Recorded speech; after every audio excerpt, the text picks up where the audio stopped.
குறைந்த விலை நிறைந்த தரம் தங்கள் தேவைகள் அனைத்தும் ஒரே இடத்தில் ஜெயச்சந்திரன். உங்கள் பசியார எங்கள் ருசி பேசும். GT Holidays, South India's #1 travel brand. You know you are special when you're with GT Holidays.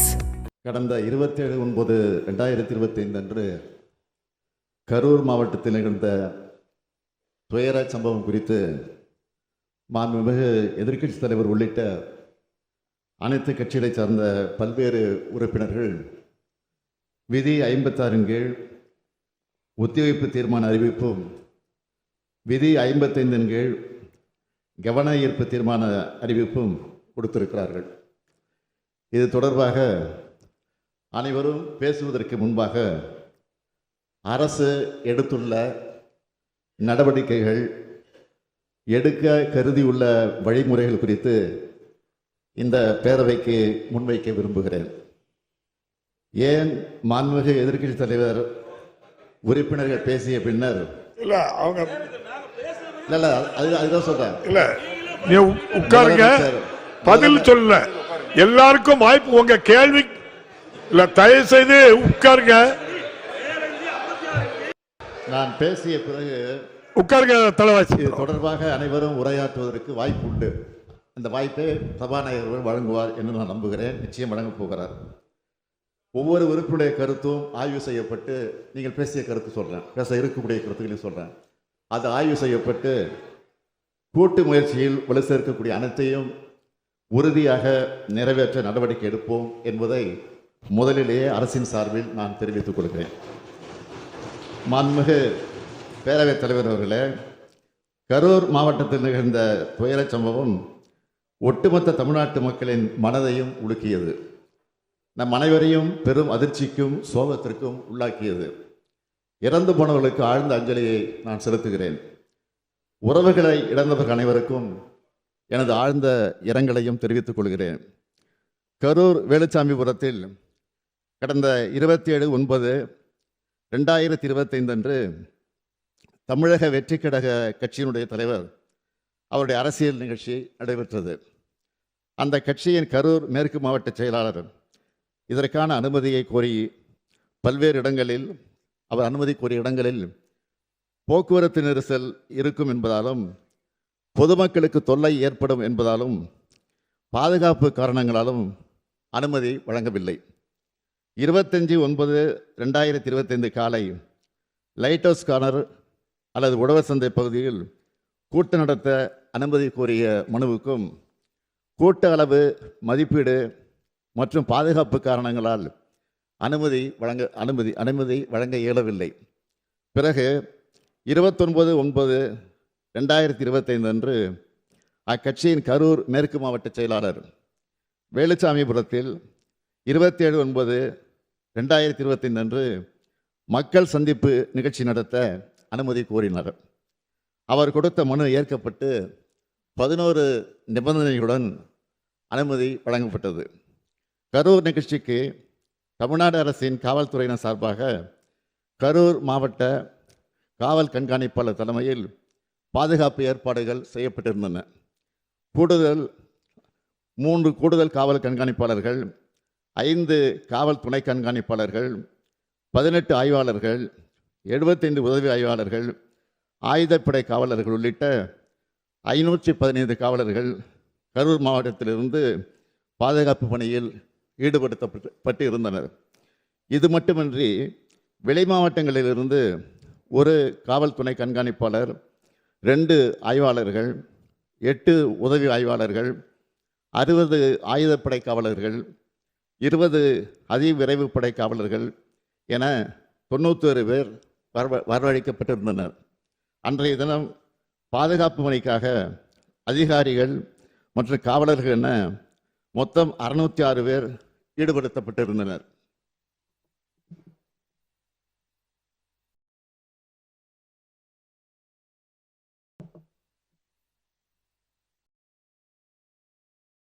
காவல்துறையை பொறுத்தவரை வழக்கமாக அரசியல் பரப்புரை கூட்டங்களுக்கு வழங்கப்படும் பாதுகாப்பு காவலர் எண்ணிக்கையை விட அதிகமாகவே வழங்கப்பட்டிருந்தது.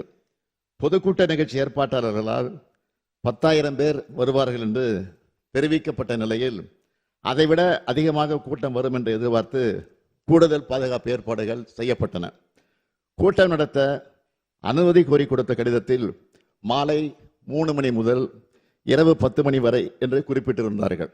ஆனால் செய்தியாளர் சந்திப்பு மற்றும் சமூக ஊடகங்களில் மதியம் 12 மணிக்கு கட்சித் தலைவர் கரூர் வருவதாக அக்கட்சியின் பொதுச் செயலாளர் தெரிவித்திருந்தார்.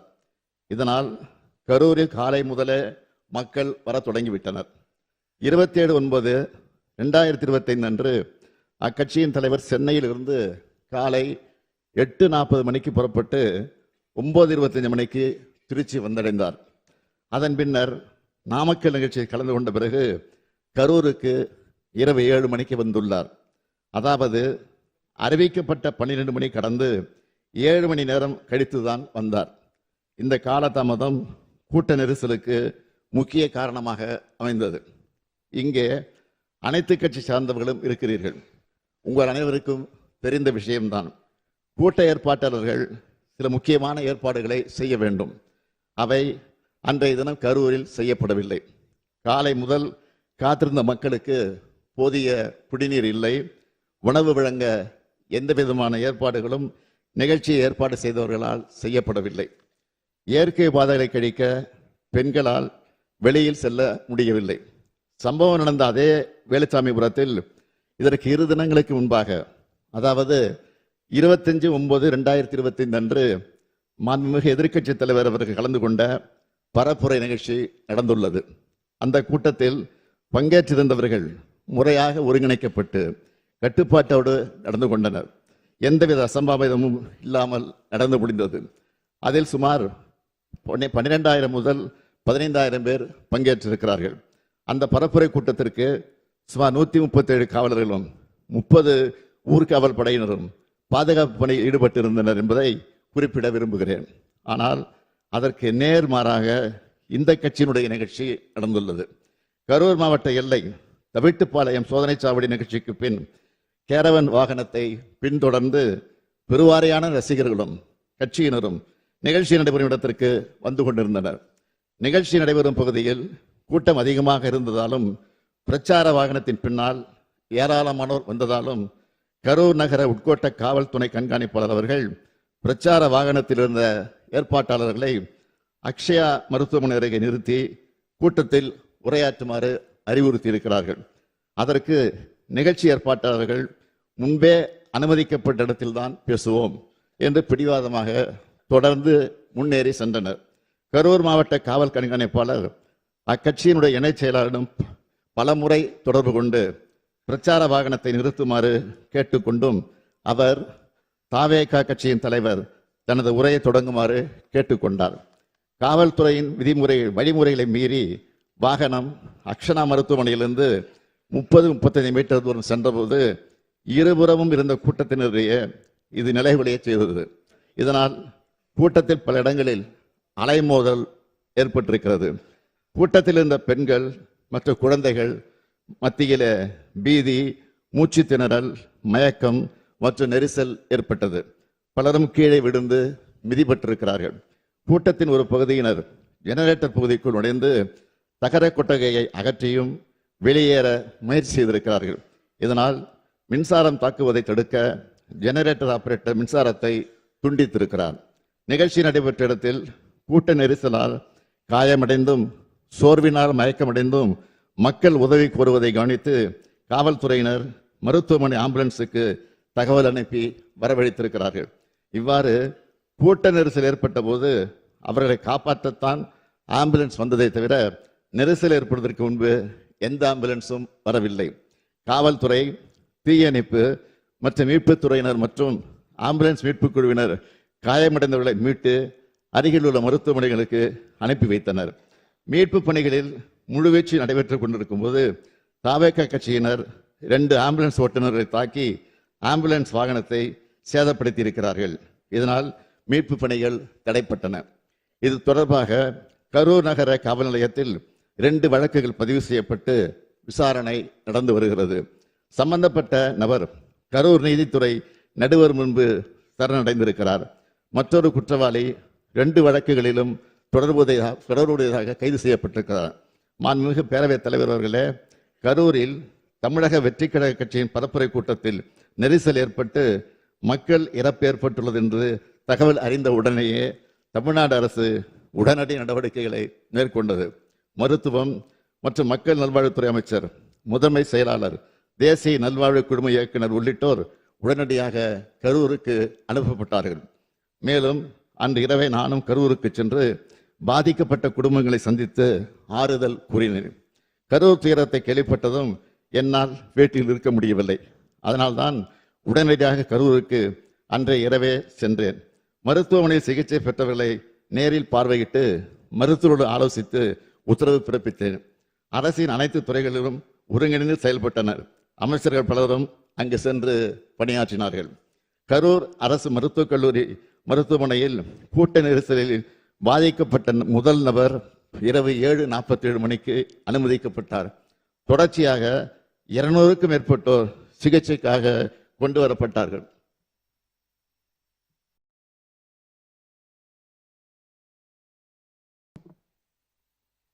அனுமதிக்கப்பட்டவர்களுக்கு சிறப்பு சிகிச்சை அளிப்பதற்காக சேலம், நாமக்கல், மதுரை, திருச்சி, திண்டுக்கல், கோயம்புத்தூர், புதுக்கோட்டை ஆகிய இடங்களிலிருந்து 152 மருத்துவர்கள், செவிலியர்கள், மருத்துவ உதவியாளர் வந்து பணியில் ஈடுபட்டார்கள். பொது சுகாதார இயக்குநர் தலைமையில் கூடுதல் மருத்துவ குழுக்கள் அமைக்கப்பட்டன. கரூர் மருத்துவமனையில் அனுமதிக்கப்பட்ட 700 படுக்கைகளோடு எந்த அவசர நிலையும் சமாளிக்க ஏதுவாக கூடுதலாக 400 படுக்கை வசதி ஏற்படுத்தப்பட்டுள்ளது. 24 மணி நேர அவசர சிகிச்சை மையம், சிடி ஸ்கேன் ஆய்வகங்கள் உள்ளன. பணிகளை விரைவுபடுத்திட திருச்சிராப்பள்ளி, திண்டுக்கல் மாவட்ட ஆட்சித்தலைவர்கள் மற்றும் மாவட்ட மருத்துவக் குழுவினர் கரூர் அரசு மருத்துவக் கல்லூரி மருத்துவமனைக்கு வந்து ஹெல்ப் டெஸ்க் அமைத்து இறந்தவர்களின் உடல்களை காவல்துறை உதவியோடு அடையாளம் கண்டு பொது சுகாதாரம் மற்றும் நோய் தடுப்பு மருந்துத்துறை அலுவலர்களின் உதவியோடு உடற்கூராய்வு செய்வதற்கு ஏற்பாடு செய்தனர். கரூருக்கு அருகில் உள்ள சேலம், நாமக்கல் மற்றும் மதுரை அரசு மருத்துவக் கல்லூரி முதல்வர்கள் தங்கள் மருத்துவக் கல்லூரியிலிருந்து சிறப்பு மருத்துவ குழுக்களோடு 27/9/2022 அன்று இரவு கரூர் அரசு மருத்துவக் கல்லூரி மருத்துவமனைக்கு வந்தனர். இது தவிர திருச்சிராப்பள்ளி, திண்டுக்கல், கோயம்புத்தூர், புதுக்கோட்டை உள்ளிட்ட அரசு மருத்துவக் கல்லூரியில் இருந்தும் சிறப்பு மருத்துவர்கள், செவிலியர்கள், ஆய்வக வல்லுநர்கள், பிரேத பரிசோதனை உதவியாளர்கள் என மொத்தம் 152 பேர் கரூர் அரசு மருத்துவமனைக்கு வந்தனர். இச்சம்பவத்தில் சிகிச்சை பெற்று வந்த அனைவரும் வீடு திரும்பி இருக்கிறார்கள். ஒருவர் மட்டும் சென்னை ஸ்டான்லி அரசு மருத்துவமனையில் சிகிச்சையில் இருக்கிறார். உயிரிழந்தவர்களின் மொத்த எண்ணிக்கை 41. இதில் ஆண்கள் 13 பேர், பெண்கள் 18 பேர், குழந்தைகள் 10 பேர். கரூர் மருத்துவக் கல்லூரி மருத்துவமனையில் உள்ள பிணவரையில் இறந்த அனைத்து உடல்களையும் குளிர்சாதன பெட்டியில் வைப்பதற்கு போதிய வசதி இல்லாத காரணத்தால் அன்றைய இரவில் உடற்கூராய்வு செய்வதற்கு மாவட்ட ஆட்சித்தலைவருடைய சிறப்பு அனுமதி பெற்று உடற்கூராய்வு மேற்கொள்ளப்பட்டது. உடனடியாக உடற்கூராய்வு நடைமுறைகளை முடித்து பாதிக்கப்பட்ட துக்கத்தில் இருக்கக்கூடிய குடும்பங்களிடம் உடல்கள் ஒப்படைக்க வேண்டி கரூர் அரசு மருத்துவக் கல்லூரி தடவியல் துறை தலைவர் சங்கர் அவர்களுடைய தலைமையில் 24 மருத்துவர்கள் மற்றும் 16 உதவி பணியாளர்கள் அடங்கிய குழு அமைக்கப்பட்டு உடற்கூராய்வு செய்யப்பட்டது. 28/9/2025 அன்று அதிகாலை 1:45 மணிக்கு முதல் உடற்கூராய்வு துவங்கப்பட்டு 28/9/2025 அன்று மதியம் 1:10 மணி அளவில் 39வது உடற்கூராய்வு முடிவுற்றது. காவல்துறை உயர் அதிகாரிகள் தலைமையில் 200க்கும் மேற்பட்ட காவலர்கள் 27/9/2025 அன்று கரூர் அரசு மருத்துவக் கல்லூரி மருத்துவமனை வளாகத்தில் குழுமிய பெரும் கூட்டத்தினரை ஒழுங்குபடுத்தி எந்த ஒரு அசம்பாவிதம் ஏற்படாமல் கவனித்துக் கொண்டனர். உயரமான இச்சம்பவத்தில் தமிழ்நாடு அரசின் சார்பில் முதலமைச்சர் பொது நிவாரண நிதியிலிருந்து உயிரிழந்த 41 நபர்களின் குடும்பங்களுக்கும் தலா 10 லட்சம் ரூபாய் வழங்கப்பட்டது.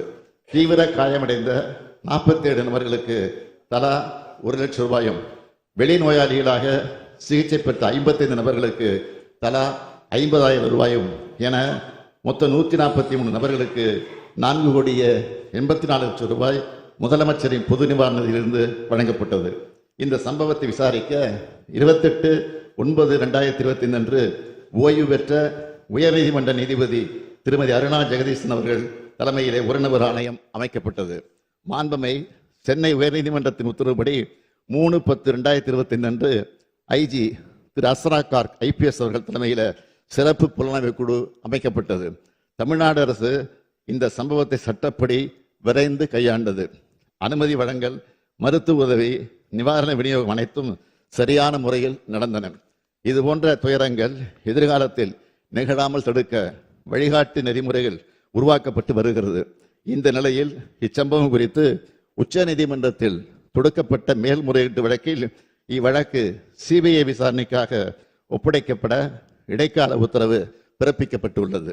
நான் எனது 50 ஆண்டுகால பொது வாழ்க்கையில் எத்தனையோ நிகழ்ச்சிகளை பார்த்திருக்கிறேன், நடத்தியும் இருக்கிறேன்.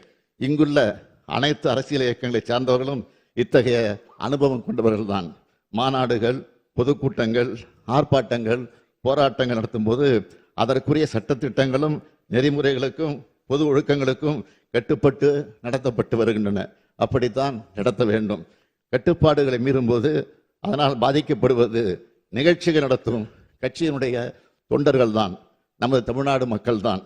சமூக வலைத்தளங்களில் தேவையற்ற வதந்திகள் பரவிய போது அதற்கு முற்றுப்புள்ளி வைக்க வீடியோ மூலமாக எந்த அரசியல் கட்சி தலைவரும் தன் கட்சி தொண்டர்களும் அப்பாவி பொதுமக்களும் இறப்பதை விரும்ப மாட்டார்கள் என்றுதான் நான் குறிப்பிட்டேன். இறந்தவர்கள் நமது உறவுகள் என்பதை மனதில் வைத்து அனைவரும் செயல்பட வேண்டும் என்று கேட்டுக்கொண்டேன்.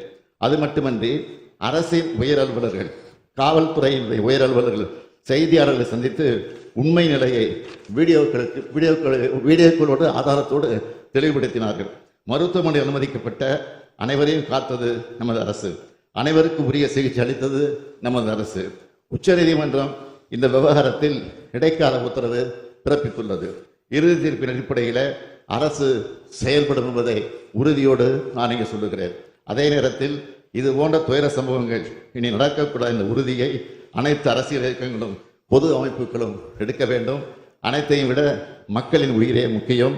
மக்களின் உயிரை விலை மதிப்பற்றது. இதை மனதில் வைத்து செயல்பட வேண்டும் என்று கேட்டு அமைகிறேன். வணக்கம். நக்கீரன் டிவிக்கு சப்ஸ்கிரைப் செய்யுங்கள். உங்கள் ஆதரவே எங்கள் பலம். ஆசிரியர்களுக்கு நண்பனாகவும் மாணவர்களுக்கு ஆசானாகவும் திகழும் தேர்வு வழிகாட்டி. ஒவ்வொரு பாடத்திற்கும் அனுபவமிக்க ஆசிரியர்களின் துல்லியமான தெளிவான விடைகள். CNC இருக்கு, தேர்வு பயம் எதற்கு? இது தீரன் பப்ளிஷிங் ஹவுஸ் விற்பனை வெளியீடு.